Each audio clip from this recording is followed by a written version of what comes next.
What is up today? I want to talk to you about, I'm giggling already because I know what it looks like, about our relationship with money when it comes to sales, just in general. I'm going to tell you a little bit about some of the psychology around it.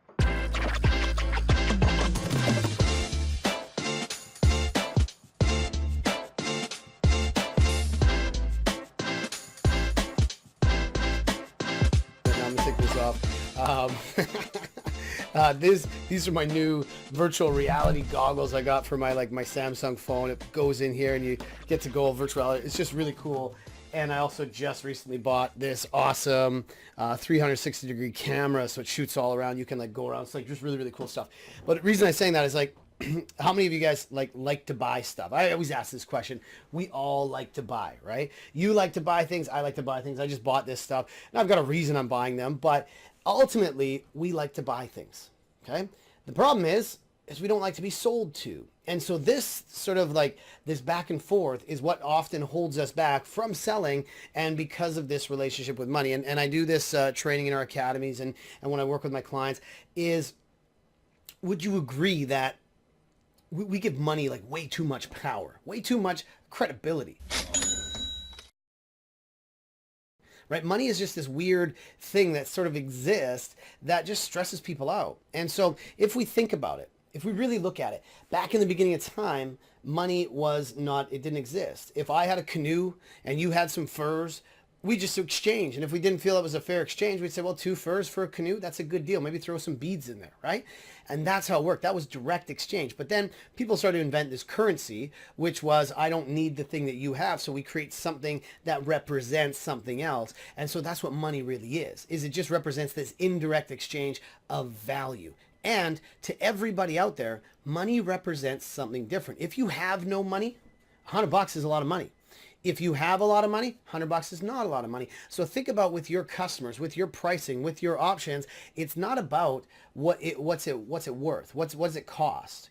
It's about what's the value that they feel that they're getting in exchange. And sometimes, actually a lot of times, people underprice what they have. If people see that there's value, they'll pay more for it. And so this is what I want you to think about. I'm going to tell you real quick some of the ideas around money. So that first thing is just that our relationship with money needs to change. But think about this.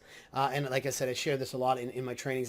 There's a book I have, I love. Is it here? Thinking Fast and Slow. Yeah, man. Right here. Love this book, Daniel Kahneman. And he talks about some different things. And one of the things in here, we talk about money priming.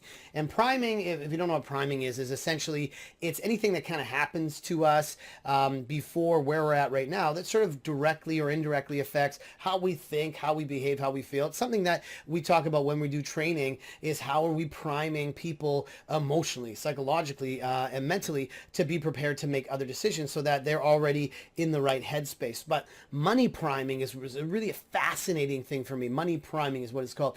And it's about when we have money on our mind, what happens, right? It was that song, Mind on My Money, on My Money on My Mind.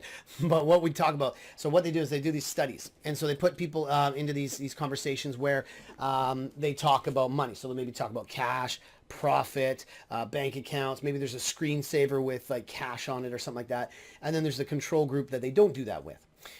And what they did is then they had those people go into these rooms, and they would fill out these forms that say a classroom or something. They'd be typed writing these forms. And one of the facilitators would come around and they would accidentally drop some pencils. Now, the people that were primed with money, think about this, picked up half as many pencils as the ones that weren't primed with money. Okay, think about that for a second. So then there was another group. And what they did is they had them do the same thing. They listened to the conversations about money and cash flow and all that, and the other group was a control group. But what they did is they said, you're going to go into this room, and you're going to set up these 2 chairs. And you're going to have a conversation with somebody when they come in. And so just go set up those chairs, somebody will be right in. And what happened? The ones that were primed with money, get this, would put those chairs on average 118 centimeters apart. The ones that weren't primed with money would be 80 centimeters apart. Think about that, right? What that tells us, when we listen to these studies, there's all sorts of studies like this, is when we're thinking about money, we're subconsciously creating those barriers like the chairs. And also, we're less likely to help, like the pencils. And there's study after study like this. And think about the way that you do things.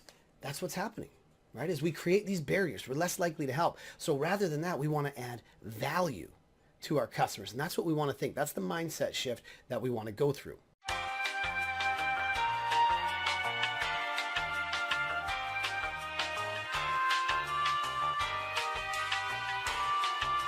When you feel like you want something from somebody, you're asking for money, do you feel like that? Do you feel like you're kind of a little bit more self-centered, and also that there's this rift between you?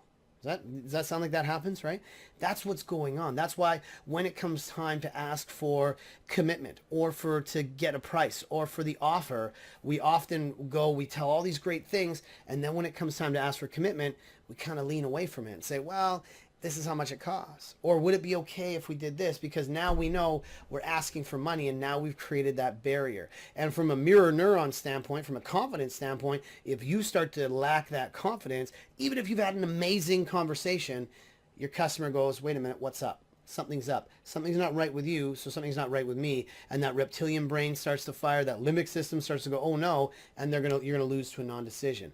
So when it comes time to ask for commitment, you better be excited about the value you're giving, not about the money that you want. If you feel like what you offer is going to improve your customer's life, you need to get them to feel the same thing.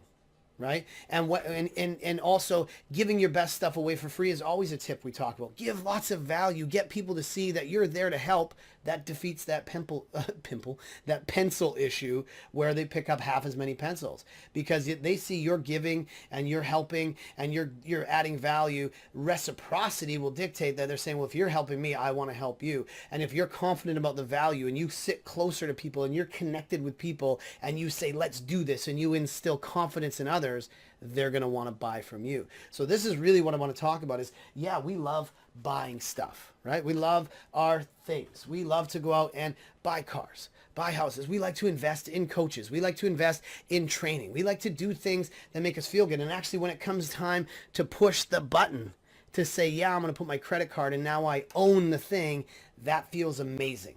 Right? And as a salesperson, as a business professional, your job is simply to help your customers feel amazing to buy from you. So I hope that helps. And this is what we're sharing in the teachings that we do, is to help us just get away from these mindset issues, from our relationship with money, and help your customers buy from you and spend more from you.